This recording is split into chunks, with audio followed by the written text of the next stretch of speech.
Hey, Carpers, James Sanders here. And Daniel Irish from American Banx. How are you guys doing?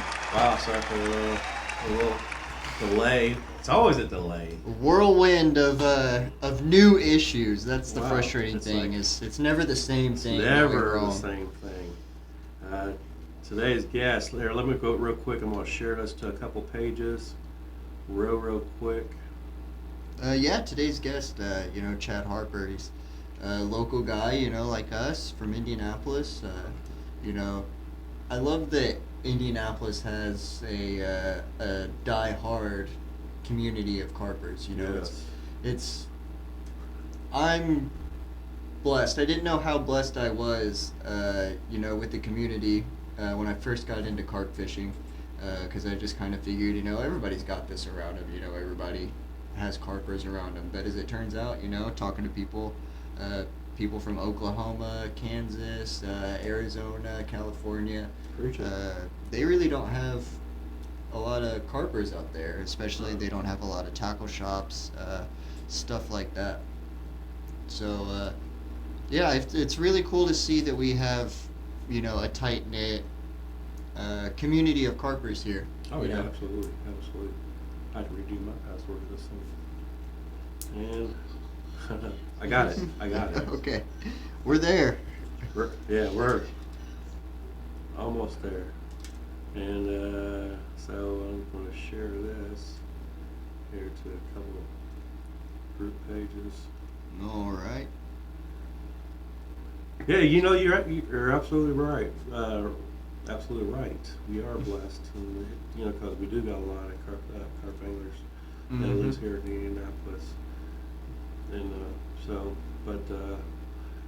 wow, here we go. All right.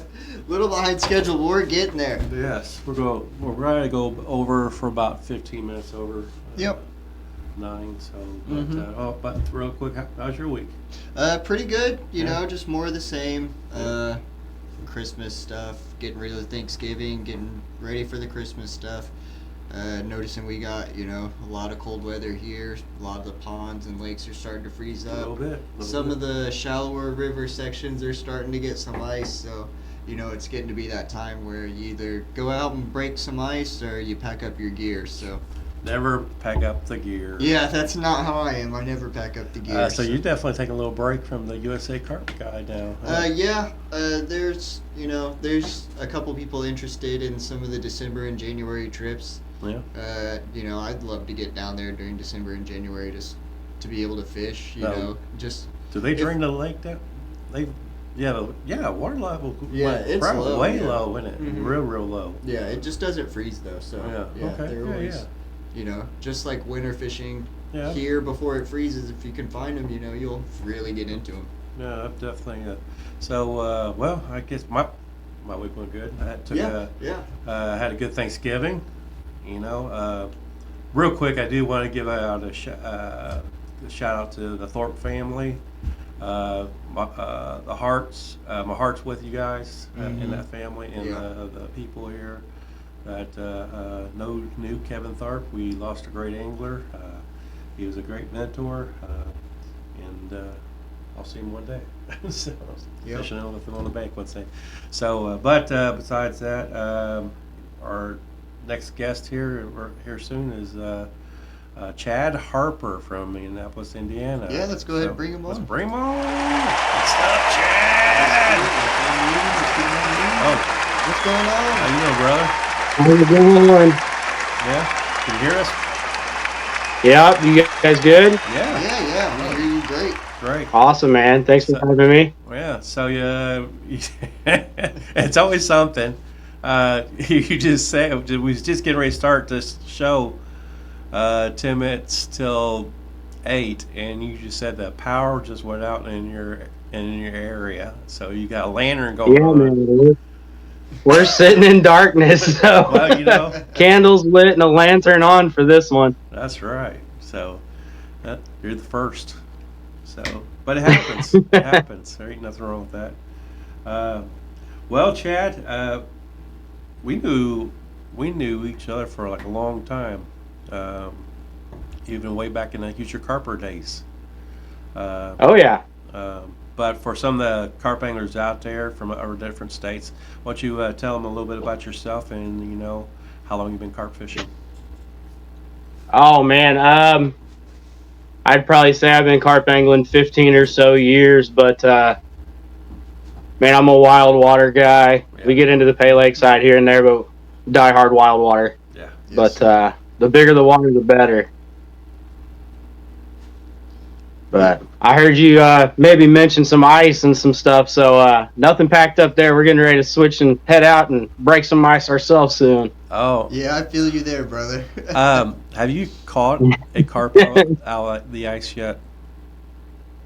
I haven't caught a carp out of the ice Me yet, but I haven't targeted them yet either. So I've been trying. I don't think I really tried last year, but a couple years before, I try. I go way up north, where the ice is thicker, and then I'll be sitting. I actually sat on the ice for almost good. I would have to say maybe a good 20, probably about 15 hours. But just the long trip and all that stuff. I did a night session in my little ice shelter, and then drilled up a bunch of ice and holes and all that stuff, and I baited the area, but I just couldn't get it. Yeah. So you were searching for the unicorn there, man. and it's rough. That's my heart there. Now the guy I do call Iceman is Richie from Ohio. Richie Oh, Edwards. no bridge. Yeah. Oh, Yeah. Man, he does. He's got a few good ones through the years. He's doing it right now. Right. I've seen photos over there. So he's up in northern Ohio, and he's actually getting the job done. I'm like, son of a biscuit, man. How does he do this? But I'm sure he just we ain't got the spots for that around here. Yeah. I don't feel like. No, not yet. Yeah. Not yet. I feel like the best time to go ice fishing here around the Indianapolis area is probably February, because that's when I feel like it's the coldest point, and the ice starts getting. As long as the ice is 4 inches thick, from what I hear, 4 inches thick. Okay, you can walk, you can go right on it and do your thing, but I don't know. Say, I'm gonna be on a little side thing, but we'll be out there. Yeah. So, but yeah, I love ice fishing. Just ice fishing, period. Just being out on the middle of the lake and doing it. That's nothing better.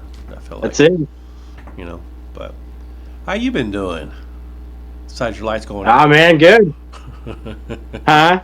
Besides your lights going out, your power going out in your house. So you said you've been fishing for about 15 years. Yep. You have a pupil with you that you've been. Your daughter goes out and fishes with you all the time. Oh yeah. Yeah. So. Yep. Nope. She's been training through the years, and then within the last year or so, my son's getting ready to start breaking into it a little more. Oh, So nice. you'll be seeing a couple of them here soon. Nice. So. Nice. Yeah, you're starting your own little team over there. Yeah. Yeah, I'm getting ready to back off and just be netman for a while. It sounds like. Wow. So Taylor, she's 11, or how old is she? She's 15, man. 15. Oh, 15. Wow. Sorry. Apologize. Time Sorry. flies, huh? Sorry, Taylor. And your son, how old is he going to be? Say it again. How old is your son going to be? My son's 11. Yeah. Okay. Well, I got one age, right? There you go. Nah, you got it, man. You knew. So. Yeah, no, he got his first little lick of it last year. Enjoyed it, so we're gonna start next year. It'll be a little different. Start pushing it a little more. Nice. Yeah. So what's that like? It's one thing to try to teach somebody how to carp fish, but I imagine it's a whole different thing. When you're going out there with your kid. Having spending that bonding time, and then also finding something like carp fishing that brings you together. So I guess my question is, what is that like out there? Is it are you looking at it as I'm trying to teach her how to carp fish, or are you looking at it as let's just go out there and kind of bond type thing? I mean, definitely, there's both aspects to that. Most of anyone that knows me knows I'm a pretty competitive guy when it comes to the sport. Well, like the leisure part of it, but on the other hand, we like to get down and rip some lips there. But nah, man, it's awesome. It's awesome. We get to enjoy things. I get to see first, and I'm seeing it from someone much younger than myself. Mm-hmm. So it's a pretty cool experience, man. Yeah, yeah.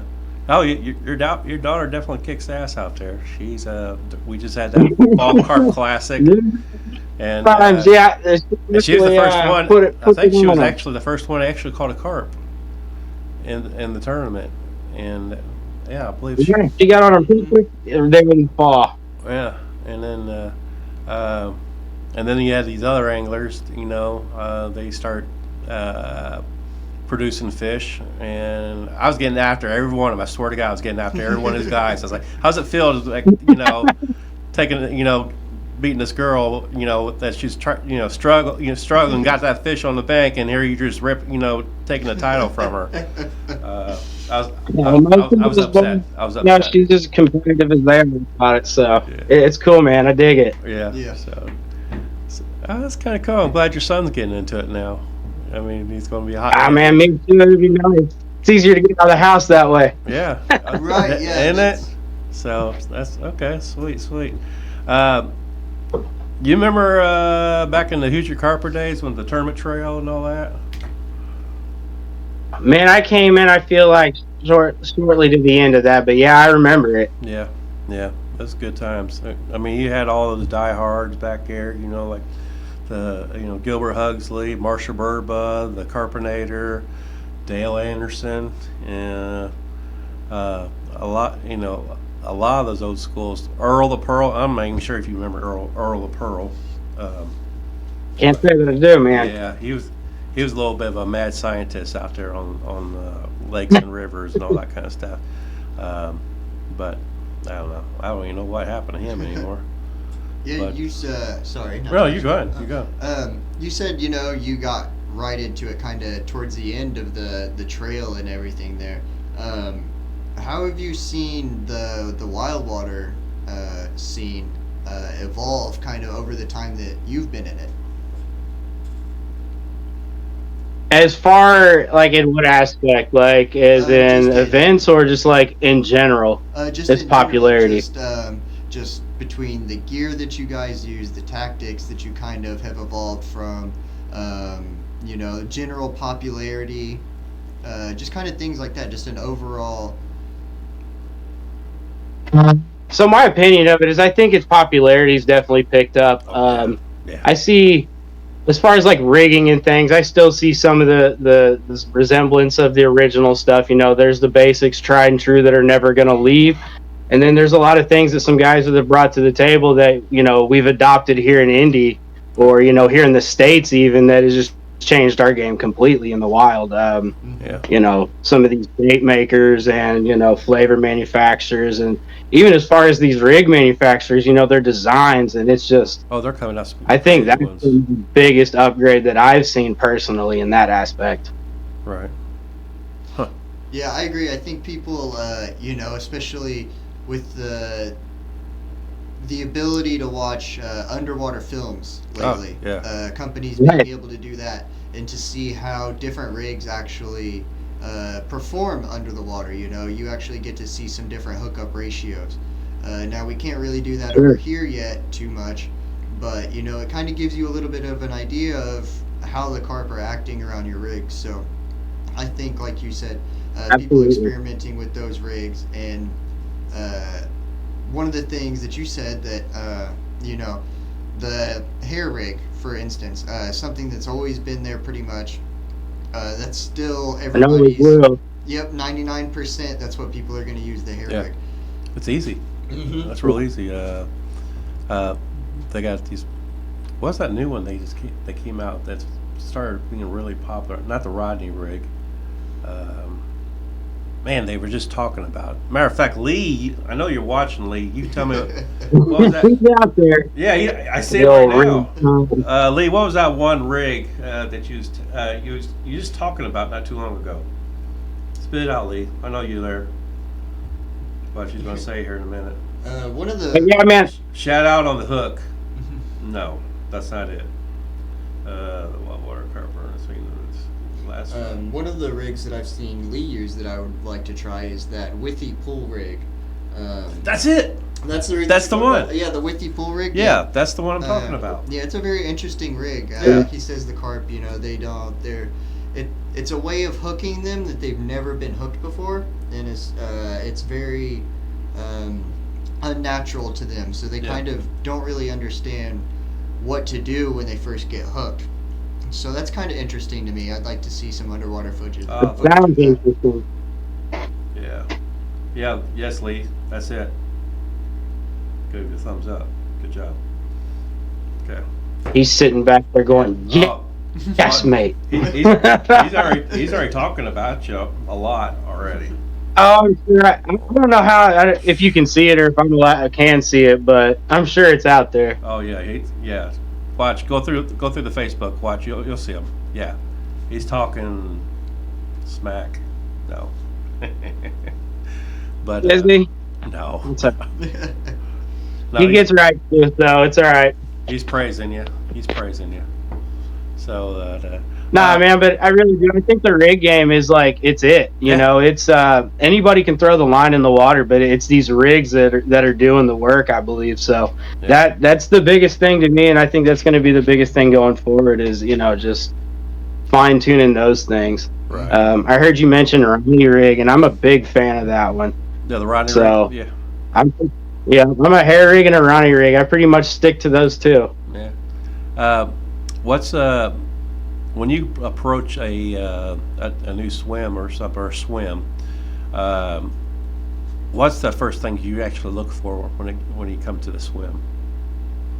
I mean, are you looking for the structure? Are you looking for the a nice clear space, or are you looking for bubbles? Honestly, I'm looking for that dirty spot that Gotcha. is going to house something, a little bigger than that wide open grazing lane. So okay. we're approaching that. We're looking for some structures. We're looking, anything, hang-ups, hold-ups, hideouts, whatever it might be. But That's that's why I you're think good my at the White first River. look for it. That's why you're really good at the White River then. It was on sometimes, but in there you look. yeah, no, man, we want some structures. I think that's something that most guys, I think from Indy and around here especially, look for. We're looking for that brute spot, but it's wild because if you go, some of these other states and things, and like explaining how we'll view a pay or a swim, and they look at you like, dude, you're nuts. Like, there's perfectly good water right in front of you. What are you throwing at that tree? That spot over there, all the way across the river for? Yeah, they don't understand, do they? That's where they hang out. It's different. Yeah, I feel you on that especially. I'm one who, anytime there's any kind of snag or something, like you said, a big nasty, I tend to, put all my rods right there by the big nasty. And Yeah. everybody that I fish with is like, man, what? You could just fish not right there. And I'm like, but that's where the fish are going to be. They're going to be right there. That's where they feel safe at, You can almost always, pull something out of that particular, and Right. and I think looking at like a fresh spot, that would be the first thing I'd look for. I could almost guarantee there's going to be something there. Yeah. So being a wild water guy, do you do a lot of pre-baiting around here? Or, sorry, not around, do you pre-bait your swims, before you fish, or are you more of a, show up, analyze, let the water kind of tell you what to do? So yeah, absolutely. I'm going to show up and just kind of analyze it. I definitely like to keep it pretty simple at first. I don't want to chuck a bunch of bait out there and somewhere I haven't been. Kind of feel it out for a little bit and then go from there. You definitely at times want to bait that swim. You're going to be there, but I think if you're going into it and just your day session, that you're going to go in there bait free and just kind of hit them right off top with that first pack. Right. Do you do a lot of out-state tournaments? Connecticut really has been the biggest one. The That's a good one. And yeah, I say we've been to New York. Yeah. So we've been to a few states, but yeah, Connecticut's probably the one that keeps me coming back. Nice. Who do you go down there with, or you fish by yourself? Yeah, so usually I fish by myself. This year we took the kiddo out there. She earned her spot, and blessed that she was there, man. She put 3 of the fish on the board for us of those 4. really? So That's what I'm talking about. Congratulations. Yeah, that's nice. That's awesome. Yeah, I tell you, you're gonna have I'm once your son looking gets that into week. it. Once your son gets into it, oh my God, you're gonna have a hell of a team going on there. I'm the third wheel, man. Yeah. Oh man, my son already. He's like, we're out there a lot of times on the bank and all that stuff. He's like, let me have it, like he's fighting over me. Just get to the rods. I say, until you start learning how to start baiting your fact bait, yeah, you grab the. By halftime, I'll go ahead and let him just take it. It's over. Yeah. It's over. It's awesome. Oh yeah, it's awesome. I just let them have it. It's fine. I tell you, I get more enjoyment seeing the smiles on their faces, than anything. So I love seeing. And that, to tell you the truth, that's why I love like hosting a lot of these tournaments, or being in the Wave Masters, or a lot of stuff, because I actually see the excitement on each angler's faces, or they're kind of like, okay, where am I at? What's my spot? Or, drama, man. You're getting live drama. It's a live feed of something wild. I'm like right there with the whole Bass Masters event. Going to boat to boat to boat to boat with the camera guy. Oh, there you go. He's got it. So absolutely. I love it. I think your favorite thing, what I've noticed, is if we catch a fish, in the last hour, your favorite thing is to go, oh, I can't tell you, it's a blackout. Oh, it's black. I love it. It's a blackout. Oh. It drives blackout. us crazy every Oh. time. Yes. It'd be like Justin Keaton going back and forth, walking back and Man, forth. I'm one to ask. Yes. I think me and Keaton will put treads in a sidewalk, man. Oh, he does. Justin Keaton, he's competitive. He's good. He's good. Yeah. And and once he knows it, and he's like special in the lead, and he's worried about another angler getting one spot ahead of him, you'll start seeing him pacing back and forth, back and forth, back and forth, like he's thinking. He knows what's. Okay, what do I need to do now? What do I need to do? But it's that whole competitive thing that keeps you going and going and going. And that's why I love this sport so much. That's a good question there. Who's one of your biggest competitives when you go to tournaments? Who you like always go neck to neck with that you? Man. Or not? I don't want to. We gonna talk about here. Yeah, oh man, why is he in this tournament? Or kind of thing. Someone in the tournament, man. It's always good to see those skilled individuals there. Otherwise, it's really not any competitive. Yeah, American Banx did pretty good this on the Fall Carp Classics, didn't they? Well, yeah, I would say. You guys did well, man. I would say Austin did well. I would It's just pretty say much the Austin- net man, Yeah. You kind of touched on it. There's Keaton that can always show up. You got Travis that can always show up. Yeah. He's one of my teammates. Some of those other guys. Adams. The Adams, you can't count those boys out ever. They're always right there, at the top. There's a few of those guys, and you see them. They're the regulars at these tournaments.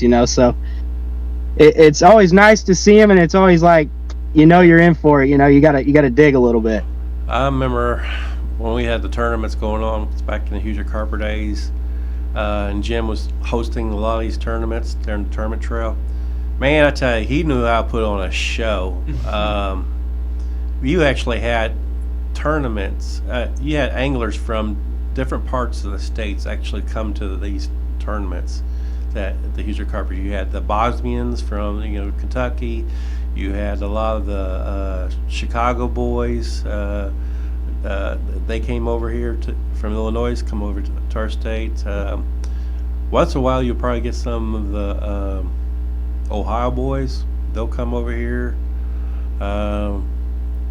Maybe some of the Michigans. Yeah, I really missed a lot of the old Hoosier Carper games, like Gilbert. Gilbert comes once in a while. But I'm talking about Marshall Burba, Adam Vasiloff, Who else? We have Greentown originally, we got Brandenburg and McGaw and Team Rubber Lips. yeah. Yeah, man. It kind of did fall off, but I see these guys now. A lot of these guys are kind of either fishing solo or they're fishing, paired up, Oh, yeah. kind of lower key. Yeah. They're still here. There's definitely still out there doing their thing. It's just Yeah, it's a low key now. it's not so much right. out there. And we've lost a lot of events. You guys host 2 of them a year, and I mean that's pretty much what you can count on for the year here in Indy, as far as I know. Right. We try. I would like. I mean, we can try one while back, and I think it was a couple years ago. We actually tried to. All right, because there was a lot of carp teams here in Indiana, Mm-hmm. and we try to get them, and we each month, at the carp chili meet, we try to get those guys together. Okay, hey, you choose a month for a social. Hey, that team will host, or somebody from that host will host that month for the Hoosier Carper social, and then the next month was somebody else, and it was always a venue in a different spot each time. But and then we had a trophy, and we had a trophy. It was free to get in. If the guys want to do side bets, that's up to them. But we always had a trophy set up for the person whoever caught the biggest fish. That was just a social. But we always had somebody, because I know life gets hectic. They got families, they got doing the jobs. To juggle all that kind of stuff all the time. It's time consuming. But I like to see it still come back. Hey, we're doing a little social here, and anybody who's more willing to want to do it once a month, and just we'll provide one trophy, and for the biggest fish. Or I think it was even a medallion, even like a medallion. I think we can do like first, second, third medallions. Right, just anything. Yeah. Anything to just kind of get the people together. Yeah, just keep the. I do see carp fishing getting more popular each day. Now you got bait boats, you got drones, you got underwater cameras, and you got boilies, you got different type of rigs. We got it seems like you got more and more bait companies popping up, and even the Ma and Pa stores, like Bottom Feeder Baits, and or what other, there's a couple other little ones out there, Yeah, there's a lot more people, kind of getting into the scene and making their own baits and kind of the flavors. Yeah. Oh my god. I mean, I think. Oh my gosh! I remember like probably about 4 or 5 years ago, we had a flavor war going on, and it was like bad. It was to the point it was bad. And I'm kind of glad that all died down. And it was like, hey, can we all just get along? Yeah. We're just here to promote carp fishing. Let's just go ahead. But I don't know. But what do you see carp fishing in the future be like? I mean, would you like to see a carp become a sport, carp fishing? Like a. Absolutely. I mean, I see its appeal to those who they eat them. Me, I'd never eaten them. I'm not a fan of the idea, but I'm not going to knock you if it's what you do. It's right. You can do it, but I'd like to see them protected a little more than what they are, especially from something like the bow guys or someone who's just trying to throw them on the bank for there's nothing. Yeah. Shoot it once, it's over, it's done, it's gone. Yeah. Those of us, we're looking to hook up, take that picture, enjoy that moment, and send it on for the next guy. It's. Right. I think that's where I'd like to see it come to. Knowing that I've got kids coming into the sport. I'd like to see that protection for them a little bit. I always say, okay, I'm gonna probably get ridiculed for this.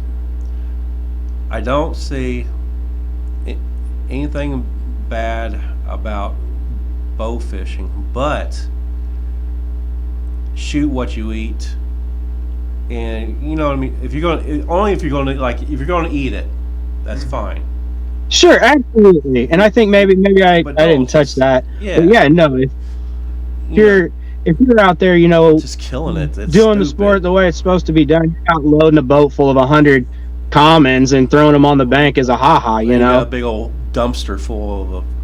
It's so sad to Yeah. think Right. about that. You know, instead guys that are taking a couple that are Yeah. willing to If you eat want- them. Yeah, it's just for your family, and I understand that. But if you just want to shoot for fun, you know, Yeah, man, I don't much That's- care for it. I see it, and you Yeah. know, yeah, you're gonna have that. You got that in any sport. You got that in the hunting, you know, deer hunting, whatever world. But well, Right. I'd just like to see it a little bit tighter on this side. But again, this is still a fairly, what I believe, new thing to even our area. You know, to the masses in a sense. You know, we as a small carp community understand it Yeah. to a much bigger understanding. But getting that public to realize what we realize. I feel like bow fishing when you're on those flat bottom boats and all that kind of stuff, and you're actually taking those big old high beam lights. Mm-hmm. I feel like that's poaching to me. You know what I mean? Because you're basically shooting, you know, flashing lights in the Yeah. animal's eyes. You know what I mean? Yeah. That's just my opinion. Yeah. You know, but It's not something we partake in. It's an interesting sport, but hey, you know, yeah, some guys look at me and they're like, "What? Why are you carp fishing?" You know, but Right. hey, it's a fight. but like I said, I'd like to see it. You know, just get a little more Yeah, education. I guess would be the biggest thing. right. Mm-hmm. You know, I like to say that you've seen it coming. You know, like especially in our pay lakes here in Indy. Right. Those guys are requiring you to go to the better nets. They've got the mats. They've got the better slings. You know, it's nice to see even those guys are starting to hop on board in a full force attempt to, you know, just do the sport justice and do it better. Right. Yeah, and I think that's the biggest thing that everybody can do is just you know, do what you can to make this sport better. If all you can do is, like you said, get a better mat, get a better sling, okay, that's fine, perfect. I'm proud of you. Thank you for doing that for the fish. There are people that do go above and beyond, you know, that have the antiseptic spray and things like that, and that's perfectly fine too. If that's not your jam, you don't have to get into it. Sure. I do think that it's going to take, like you said, a hardcore group of carpers like we have here in Indiana, and especially Indianapolis, to kind of push something towards, I don't know if it would be like conservation officers, stuff like that, to try to, you know, get something reclassified for the Cyprinus carpiso, however you pronounce it, the scientific name for the carp, so that people do understand that they're not a grass carp, that they're not a big head Asian carp. We do need some kind of, like you said, education to show people that these are not the destructive fish that they actually think that they are. Right. I like that. I always thought it'd definitely get the DNRs involved with the whole carp community. You know. Yeah.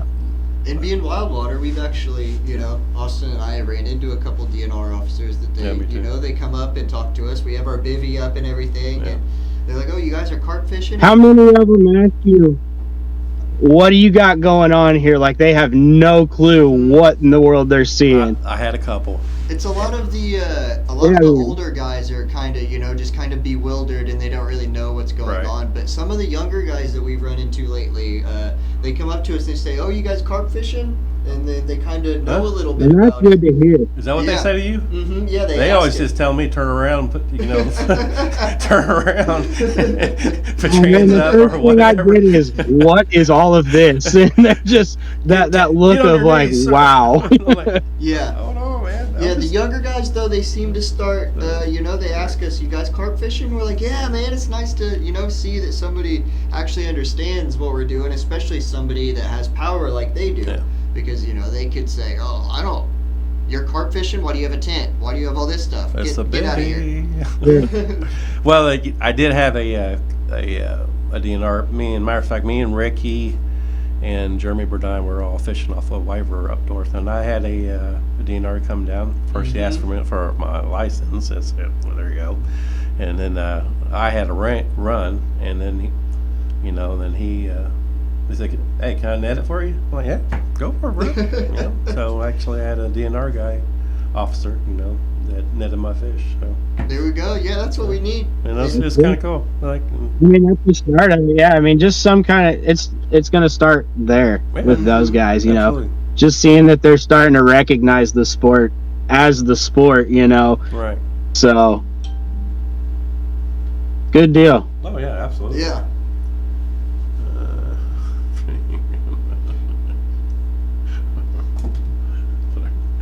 But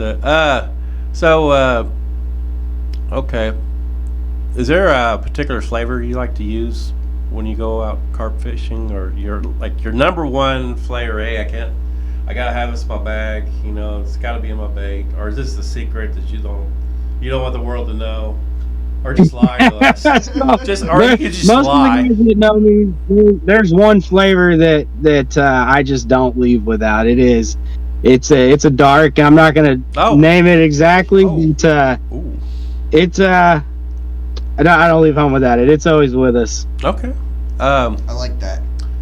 I tell you, back and before I had all flavors going on, and the boilies. Boilies has always been around, but I mean, just what I'm talking about, United States thing. Before we could get our hands on anything, the number one thing that seemed like we didn't really have none of these flavors. Grocery stores. I see people go. They went to go get the Smuckers. Jam and all that kind of stuff, strawberry.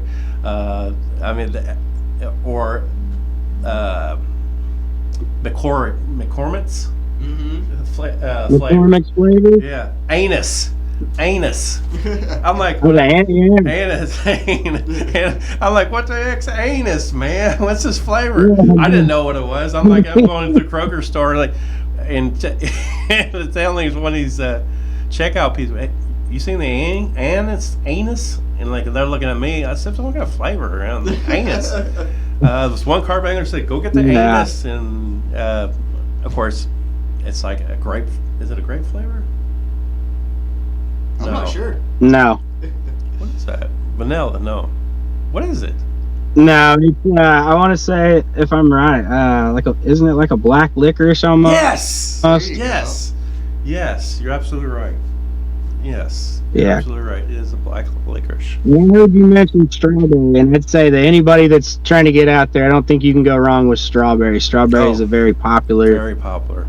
Yeah. Too. So. If you guys are new to get into it, a little bit of that strawberry jello will go a long way. I tell you, I do like banana a lot too. Banana. I'm a fan of WCB banana and their dry dyes, man. That's another one of those. I'll tell you, that one's almost always in the bag. I know what you're talking about. I have, the dry dye. That's some good stuff. I haven't messed with World Classic bait stuff in a long time, but that is some good stuff. You just basically, you ever tried it? It's a powder in a little container, and I think it's kind of glow in the dark a little bit. Or am I wrong?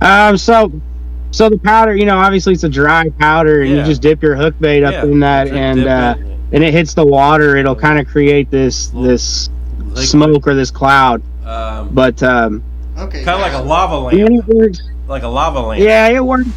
Where I've caught a couple really big fish. I don't say I always catch on it, but it's one of those, Yeah. the last ditches. It's in the bag.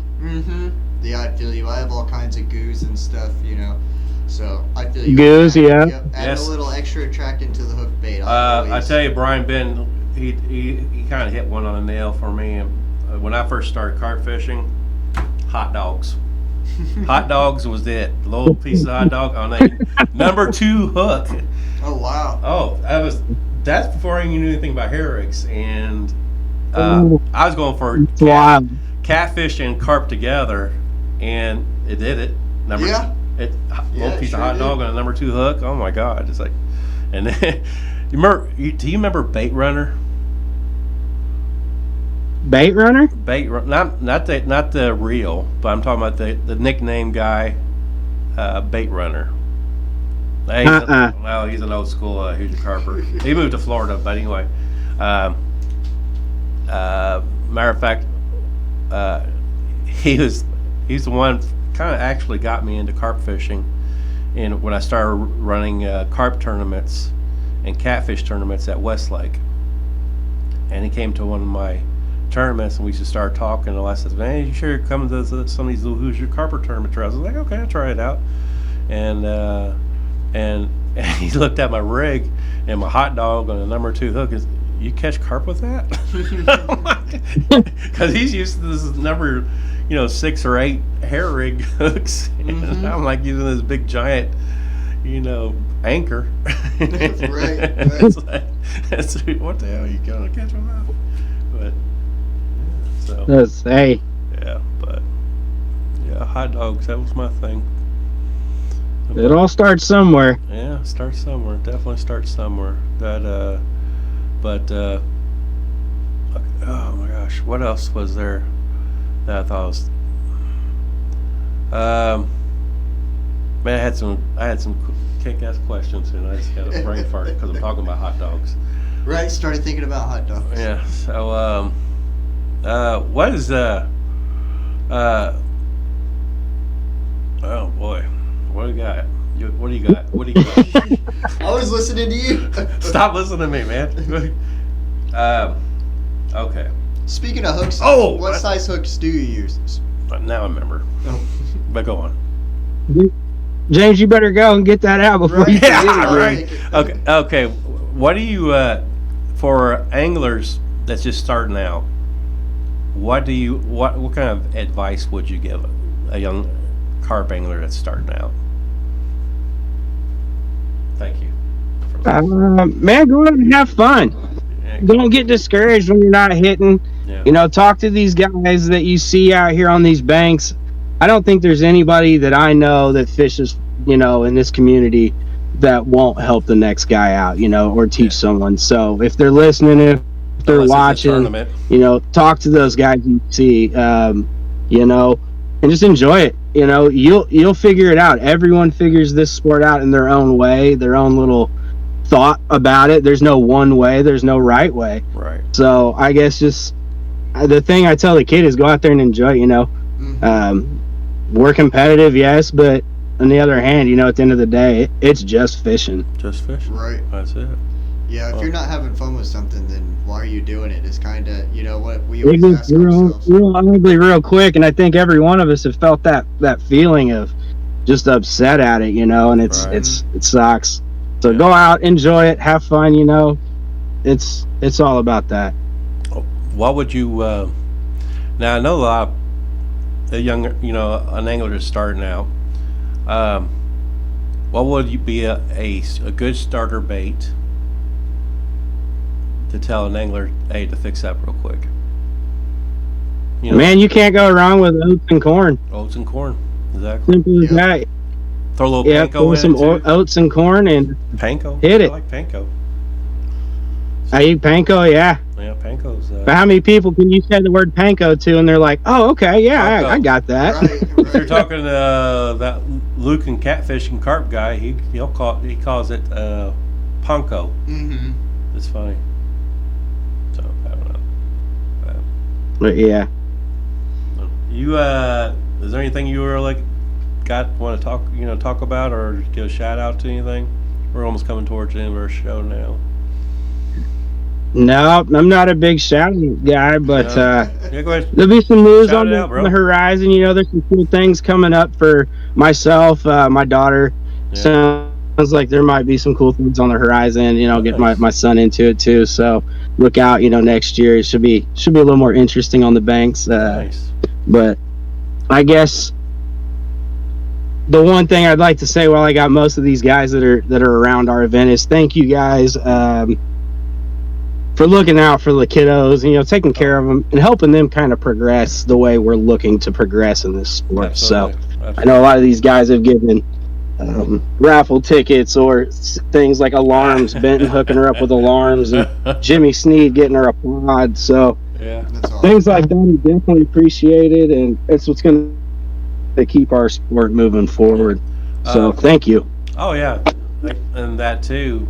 Yeah, thank you, everyone. You, in the past, you was actually a sponsor to paying for the trophies for the White River and Fall Carp Classics, and I appreciate that you got, that you always did in the past for us and all that, and a lot of your sponsors, that was out there that you actually done for everybody. I mean, I see before your lights went out and you moved to your truck, I seen you had your hardware right behind you. It looks pretty good. Here's a few things. You actually, I think you won the White River Invitationals, or was it the Fall Carp Classic? I want to say the fall. Yeah, the Fall Carp Classic. The Carp Classic years ago, yep. And then we've got a couple up there. And then the kids finally, she's starting to add hers up there. And, Nice. Starting to be a full shelf. So That's awesome. That's awesome. lots to look forward to. So we're excited. All right. Well, Chad, man, I really appreciate you coming on the show for about a good hour. Sorry for all the technical problems. It was nice. You're good. I'm sitting with no power still, so just hanging out in the truck with the lantern is about the most enjoyable thing I got going on. Jeez. Yeah, I feel you, man. That's gonna be rough. You do got heat going on, right? No, man, no power. Oh, I mean. So as soon as we're done, I'm gonna hook up some heaters, and we got some buddy heaters and things, There you and go. we'll make sure it's not too cold. But man, we got some pretty brutal wind and cold coming from the sounds of it. Yeah. Yeah, we sure do. Sunday's supposed to get up in the 50s. There you go. When? Sunday. I mean, it's not going to do any good now, but yeah, we ain't gonna do no good tonight. But now, guys, I appreciate it, and thanks for having me out here on the show tonight. And yeah, man, tight lines, and we'll catch you guys on the Banx. Right on, I appreciate it. Thank you for Thanks, bro. coming, Joe. Yeah, man. Later, guys. Great night, man. Chad Harper. He's an old schooler. Yeah, I like him a lot. I've not really had full conversations with him at the tournaments, but just kind of passing. Oh, he's a little good guy. Real good yeah, guy. he's Real one of good the guy. he's one of the people that at the first one at the White River Invitationals, not the classic. I was kind of new to everything, and he was kind of one of the ones to calm me down a little bit, so to say. Just be a friendly face. Yeah, him and his daughter makes a great team. Definitely, I always love to see both of them come, especially like a father and daughter team always come to the tournaments. Like, yeah, I always love seeing the kids get into it, because like we say, that's going to be the next generation. That's who's going to continue it. Well, I think, man, we got Christmas is coming up. Yep. Our next guest for next week is going to be Joe Lutz from R&W. Joe Lutz? Joe Lutz, yes. And then after that, Paul Scott. Paul Scott after and that. then that's it for the year, and we'll start refresh. Wow, only 2 more before the end of the year. That's crazy. 2025 coming up. Time flies. I know, right? Jeez, it does. So, all right, carp anglers. Want to give a shout out to our sponsors. Thank you to all our sponsors: Bottom Feeder Baits, Carpy Commando, West Coast Bait Boats, Ultimate Bait Boat, Team Fish Fighters, Carp Angler, and Big Money Beepers. Shout out to all of you guys. Shout out to all the local bait shops, the barber shop. Shout out to Adams Outdoors. Shout out to American Banx. American Banx, yes. If you haven't already, check out USA Carp Guide. Shout out to USA Carp Guide. I gotta get a banner of him. Any other shout outs that you can think of at the end? Shout out to everybody that we didn't shout. Shout out to you for watching. Thank you very much. And that's going to be the end of our show. Practice safe, carp care.